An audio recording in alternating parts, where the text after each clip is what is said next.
اسی طریقے سے قل بڑی قاف سے ہے، قل کے معنی ہے آپ کہہ دیجئے.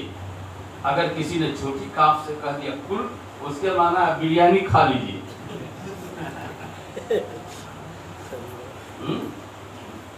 آپ لیگ پیس پرواہ نہیں، کھا لیجئے. کیا معنی بگڑے گا کہ نہیں بگڑے گا؟ فقہ نے لکھا ہے کہ اعراب کی ایسی غلطی جس سے معنی بالکل بدل جائے نماز فاسد ہو جاتی ہے. مثال کے طور پر سورہ فاتحہ میں کہا گیا انعمت علیہم، ہے نا بھائی، تا پر زبری ہے نا، انعمت علیہم. لیکن کسی بھاری بقرات نے اگر پڑھ دیا انعمت علیہم، کیا ہوگا مفتی صاحب؟ آپ کا دارالقضا کیا فیصلہ لکھے گا؟ نماز فاسد ہوگی. کیونکہ اللہ انعام دینے والا ہے، اللہ انعام کرنے والا ہے، میں ان پر انعام کرنے والا نہیں ہوں. کتنا معنی بدل جاتا ہے. اب میں یہ مثال صرف اس لیے دیا ہوں تاکہ ہم کو یہ سمجھ میں آ جائے کہ مکاتب میں جو بچے پڑھتے ہیں، جو اساتذہ پڑھاتے ہیں، وہ کتنا اونچا کام کرتے ہیں، کتنا اونچا کام کرتے ہیں. اسی لیے تو حدیث پاک میں آقا مدنی جناب محمد رسول اللہ صلی اللہ علیہ وسلم نے ارشاد فرمایا کہ جو طالب علم پڑھتا ہے نا تو اس کے پاؤں کے نیچے فرشتے پر بچھاتے ہیں. پاکستان میں ایک طالب علم نے، منچلا طالب علم، یہ حدیث سن لیا، بس اپنے پاؤں کو زور سے مارا کہ آج فرشتے کے پر کو توڑ دینا. فرشتے کے پر کو کیا توڑتا ہے کہ اس کا خود پاؤں ٹوٹ گیا، اس کا خود پاؤں ٹوٹ گیا. یہ اللہ کی طرف اعزاز. فضاؤں میں چرند اور پرند اور دریاؤں میں مچھلیاں ان مہمان رسول کے لیے دعائیں کریں. یہ لڑکے ہیں مدرسے کے طلبہ، دیکھ لیجیے. اے بابو سب ایک ساتھ جمع ہو جائے، ایک ساتھ جمع ہو جائے.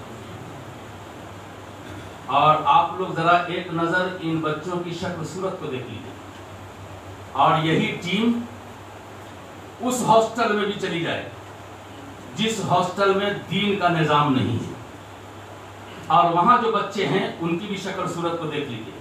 ان کا کھانا معیاری، ان کا بستر معیاری، ان کا رہنا سہنا اسٹینڈرڈ، اور ایک ایک چیز وٹامن سے بھرا ہوا.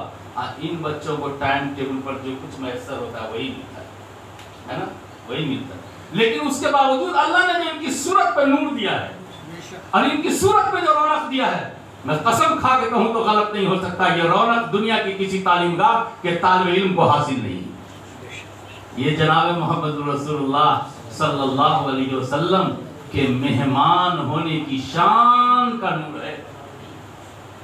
یہ حضور کے مہمان ہیں آقا مدنی. آقا مدنی جناب محمد رسول اللہ صلی اللہ علیہ وسلم نے مکتب کے نظام کو پہلے چلایا، مکہ میں مکتب ہی قائم کیا. تو اس سے اندازہ لگائیے کہ ہمارے شہر وجوارہ میں مسجد سے وابستہ جو مکاتب کا نظام ہے اس کو کتنا اچھا کرنا چاہیے، کتنا اچھا کرنا ہے. میں تو کہتا ہوں لوگ یہ پتھر نہ لگاؤ، یہ ٹائلز نہ لگاؤ، لیکن اس پیسے کو بچا کر کے جو بچے اور بچیاں مدرسے میں پڑھتے ہیں نا ان کی زندگی کو بنانے پر لگا دو، ان کی زندگی کو بنانے پر لگا دو. آج بھی مسلم قوم کے پیسے جتنے اینٹ پتھر اور مٹی پر خرچ ہیں، مولانا میں ذمہ داری کے ساتھ کہتا ہوں اور غم کے ساتھ کہتا ہوں کہ اتنے پیسے انسان پر خرچ نہیں، اتنے پیسے طالبان علوم نبوت پر خرچ نہیں، اتنے پیسے ان کو پڑھانے والے استاد پر خرچ نہیں. یہی امریکہ جس کے لیے نہیں معلوم کتنی بد دعائیں ہیں ہمارے ہاتھوں میں اور ہماری زبانوں پر، لیکن اس بد دعا سے امریکہ کو نیست و نابود نہیں کیا جا سکتا ہے. امریکہ میں صرف خرابیاں نہیں، خوبیاں بھی. خوبی کا حال یہ ہے کہ وہ وقت کے بہت پابند ہیں. اگر ان کے ہاں 2 منٹ ٹرین لیٹ ہو گئی تو وہ سوری کہیں گے، اگر اس سے زیادہ لیٹ ہو گئی تو وہ پھر معافی بھی مانگیں گے اور آپ کا پیسہ بھی واپس کر دیں گے. کوالٹی کی بات ہے کہ نہیں؟ معمولی بات ہے. اس ملک کی ترقی کو آپ روک دیجیے گا. وہاں کے بارے میں بعض اہم شخصیات نے بتایا کہ ہندوستان میں فرض نمازوں میں جتنے لوگ نہیں ہیں اس سے زیادہ وہاں جو مسلمان رہتے ہیں وہ تہجد کے وقت میں نماز پڑھتے ہیں. ان کی دعائیں کہاں جائے گی؟ امریکہ برباد ہو جائے گا. آج بھی امریکہ کے اندر یہ بڑی خوبی ہے مولانا کہ وہ کوالٹی کا برخت دردا ہے. وہ صلاحیتوں کا بڑا قدرداں ہیں. ان کے ہاں جو مکاتب ہے، جو پرائمری اسٹیج کے بچے ہیں، ان کو جو پڑھانے والے اساتذہ ہیں ان کی سیلری یونیورسٹی میں پڑھانے والے سے زیادہ ہے. یونیورسٹی میں پڑھانے والے سے زیادہ سیلری ہے. تو کوالٹی وہاں نہ پیدا ہوگی تو کیا ہمارے یہاں پیدا ہوگی؟ ہم تو سمجھتے ہیں کہ یونیورسٹی میں تعلیم ہوتی ہے اور امریکہ سمجھ رہا ہے کہ ماں کی گود میں تعلیم ہوتی ہے. یہ مکتب کیا ہے؟ گھر میں اگر بچہ تھا تو ماں کی گود میں تھا، مکتب میں آیا تو باپ کی گود میں ہے. ماں کی گود اچھی ہو، اب ماں باپ کا گود اچھا ہو جو مکتب ہے، تو وہ بچہ اچھا ہوگا اور کوالٹی والا پیدا ہوگا. ہمارا حال تو یہ ہے کہ مخلوق کی کتاب اگر پڑھائیں تو سیلری اچھی ملے گی. ہدایت کس کی کتاب ہے مولانا؟ خالق کی کتاب ہے کیا؟ کنز الدقائق خالق کی کتاب ہے کیا؟ متنبی اور قطبی خالق کی کتاب ہے کیا؟ شرح وقایع اور شرح جامی خالق کی کتاب ہے کیا؟ اب قرآن کریم مخلوق کی کتاب، مخلوق کی کتاب ہے نہیں، خالق کی کتاب. قرآن خالق کی کتاب، مخلوق کی کتاب پڑھانے والے کی سیلری بہت زیادہ ہے اور خالق کی کتاب پڑھانے والے کی سیلری معمولی. زبانی پڑھانے والے قرآن ان کے پیسے زیادہ، آپ دیکھ کر پڑھانے والے قرآن ان کے پیسے کم.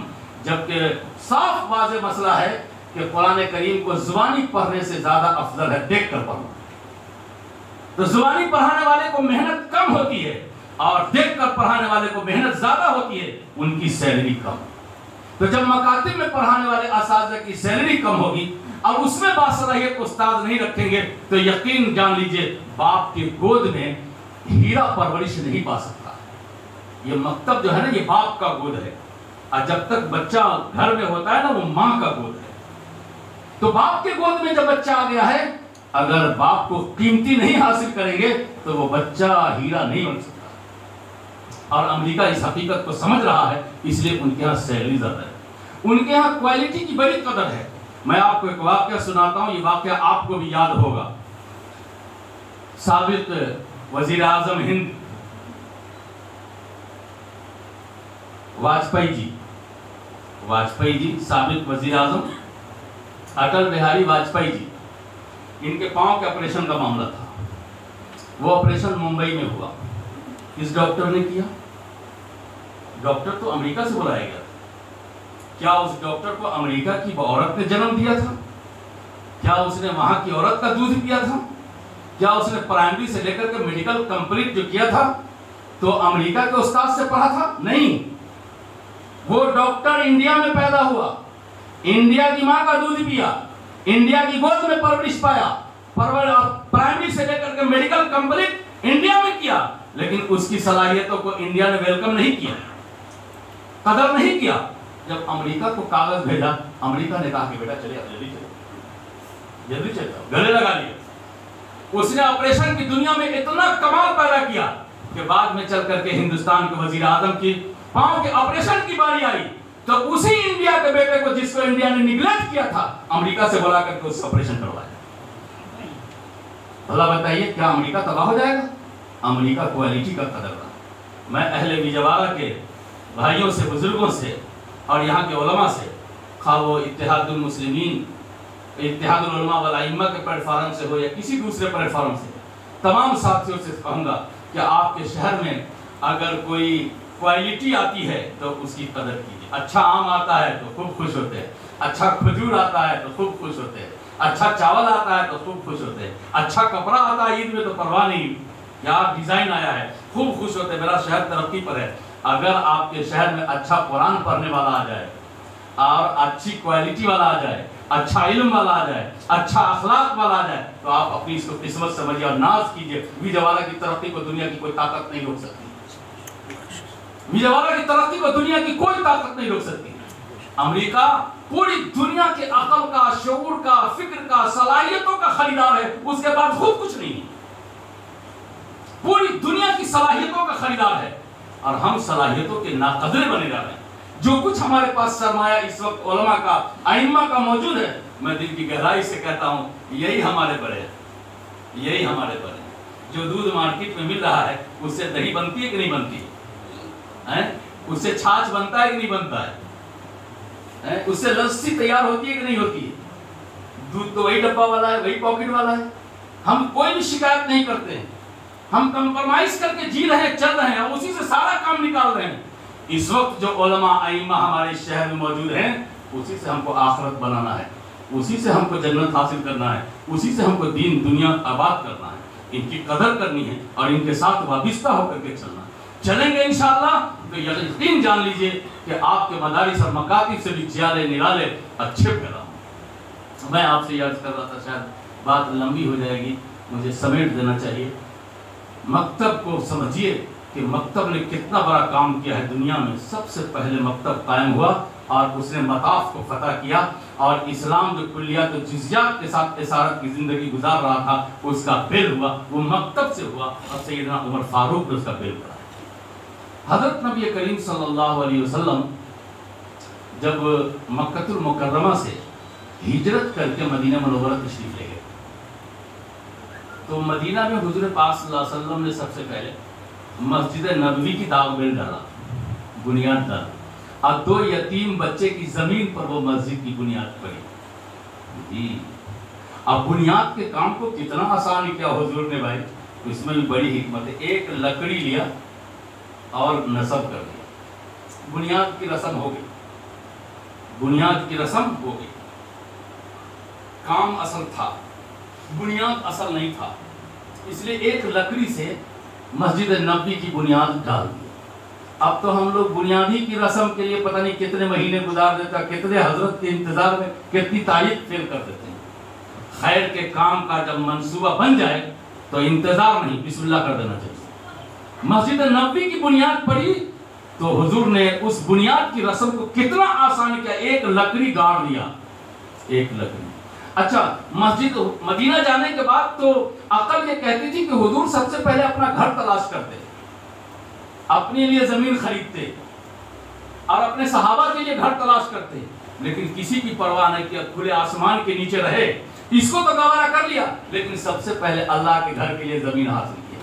اس میں بھی ایک پیغام ہے کہ جب ہمارے شہر میں کہیں نئی آبادی ہو رہی ہو اور لوگ پلاٹ لے رہے ہوں، 100 گز لے رہے ہوں، 200 گز لے رہے ہوں، اور آبادی منتقل ہو رہی ہو، تو آبادی سے پہلے مسجد کے لیے جگہ لے لینی چاہیے، ورنہ بعد میں مسجد کے لیے زمین حاصل کرنا بہت مشکل ہو جاتا ہے۔ حضور پاک صلی اللہ علیہ وسلم اپنے لوگوں کا گھر اور مکان کی فکر سے پہلے اللہ کے گھر کی فکر کا ایک آواز لگائی تو بڑے بڑے زمیندار تھے، کسی کے منہ میں زبان نہیں تھی، 2 یتیم آگے بڑھا، 2 یتیم، حضرت سہل اور حضرت سہیل، کہا یا رسول اللہ، یا رسول اللہ، میری زمین ہے نا، آپ بنیاد ڈال دیں۔ 2 یتیم کی زمین پر بنیاد پڑی۔ مسجد کی تعمیر کے بعد جناب محمد رسول اللہ صلی اللہ علیہ وسلم نے اسی میں مدرسہ قائم کیا، اس مدرسے کا نام رکھا جامعۃ الصفہ، صفہ نام رکھا۔ تو اس صفہ کو حضور نے کیا کیا، مسجد کی جو سطح تھی، نماز پڑھنے کی جو مصلی تھا، اس مصلی سے 1 ہاتھ سے بھی اونچا، تقریباً 2.5 فٹ 2.5 فٹ اونچا بنایا مدرسے کو، اور اللہ کے گھر کو مدرسے سے نیچا رکھا 2 فٹ 2.5 فٹ۔ 2008 میں اس حقیر سراپا تقصیر کو جب جانے کی سعادت ملی تو صفہ پر گیا کہ یہ میرا پہلا مدرسہ ہے، مدرسے کی جو نسبت ہے وہ اسی سے۔ تو وہاں میں بیٹھا رہا، چاہتا تھا کوئی جگہ مل جائے، جگہ مل نہیں رہی تھی۔ ایک عمر رسیدہ، کمر خمیدہ، ایک دم لاغر نحیف بزرگ بیٹھے تھے، اب میں اسی کے ارد گرد میں چکر لگا رہا تھا۔ وہ بزرگ نے چشمہ ایسے کیا، مولوی صاحب کہاں کے رہنے والے ہو؟ میں کہا حضرت انڈیا سے۔ کہا تھانوی سلسلے کو؟ اللہ کا شکر ہے، اللہ کا شکر ہے۔ اپنے خادموں سے کہا کہ تھوڑا کسل جاؤ، سائڈ ہو جاؤ، مولوی صاحب کو بیٹھنے دو، مولوی صاحب بھی مدرسہ سے پڑھ کر کے آئے ہیں، یہ پہلا مدرسہ ہے، جہاں ان کے بل میں بیٹھ گیا۔ بیٹھنے کے بعد یہ سوچتا رہا کہ یا اللہ، نیچے اللہ کا گھر اور اوپر مدرسہ، حالانکہ عقل تو یہ کہتی ہے کہ مسجد کو اونچا ہونا چاہیے اور مدرسے کو نیچا ہونا چاہیے، عقل تو یہی کہتی ہے، لیکن حضور پاک صلی اللہ علیہ وسلم نے ایسا نہیں کیا، مدرسے کو اونچا رکھا اور مسجد نبوی کو نیچا رکھا۔ میں نے پاکستان کے اس بزرگ سے پوچھا کہ حضرت یہ مسجد نیچی ہے نا، اور مسجد نبوی ہے، یہ مدرسہ ہے نا، بچوں کا مدرسہ ہے، طالب علم، اس کو حضور نے اونچا کر دیا۔